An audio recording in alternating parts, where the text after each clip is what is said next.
her own contribution, no doubt. But in Nehru's account goes that great debacle of 1962. The debacle of 1962 made 1971 victory much more sweet. It was sweeter for us because we had bad defeat 10 years back.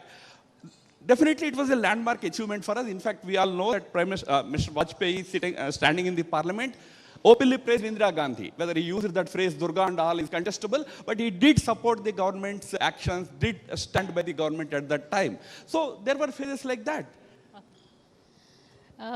But Manish, we talked about 62 and emergency. I think those are the two issues that will keep coming up to haunt you. But he also said that Nehru took India to the socialist turn, which they're not happy with. But isn't Prime Minister Modi kind of doing the same? He talks about capitalism, but this whole welfare, revenue, economics, even the BJP is doing the same. See, again, there's a context to the founding decade of India.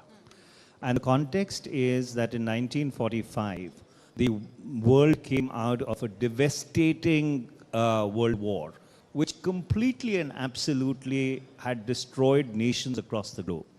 You had the atomic bomb being used for the first time. You had a Holocaust which was carried out in the name of race. And immediately after that, you had the world divided into two blocks. The famous speech of Winston Churchill at Fulton Falls that an iron curtain has descended across Europe. And it was in that context that you had to make choices. And the choice which Prime Minister Nehru made at that point in time was that India should actually try and adapt or adopt the model of democratic socialism as opposed to scientific socialism, which was the Soviet model. And again in 1991, when Congress Prime Minister Mr. P.V. Narasimha Rao had to course correct, that course correction also happened in the context that the Berlin Wall came down, the whole of Soviet Union and East Europe collapsed. There had to be a reset, and the Washington consensus, the neoliberal economic order was the flavor of the day. You had to align yourself. So what I'm saying is that no particular action of any government or any prime minister can really be divorced from the context in which those actions have been taken. Again, you talked about Prime Minister Modi, right? Prime Minister Modi, increasingly, with great respect to him, actually sounds like Prime Minister Indira Gandhi. When he talks about Atmanirbhar Bharat, it is self-reliance. When he talks about the global south, it is the non-aligned movement. So increasingly, when I hear Prime Minister Modi, and as someone who's kind of been interested in public life for a very long time, I see not shades, but almost a complete mirroring of what Prime Minister Indira Gandhi used to say at that point in time. And again, I think he's also reacting to a certain context.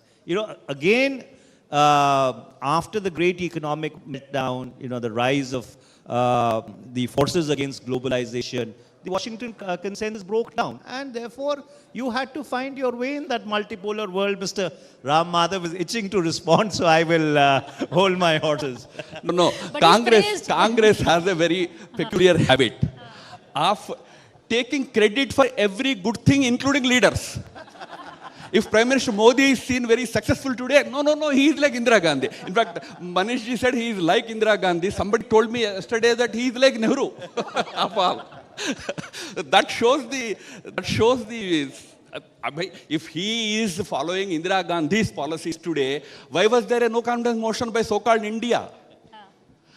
No, we have our clear-cut policies, we have our clear-cut vision. Because he is successful today, everybody wants to, associate with success. The point is, since you talked about Madam Indira Gandhi, yes, she had certain things to her credit initially. You talked about socialism as a kind of a situation in 1950s. There was no compulsion for bank nationalization in late 60s. There was no such compulsion at that time. So decisions were taken at that time, thinking probably you are right, in a given context, given policy inclinations or ideological inclinations, not necessarily that they were right decisions.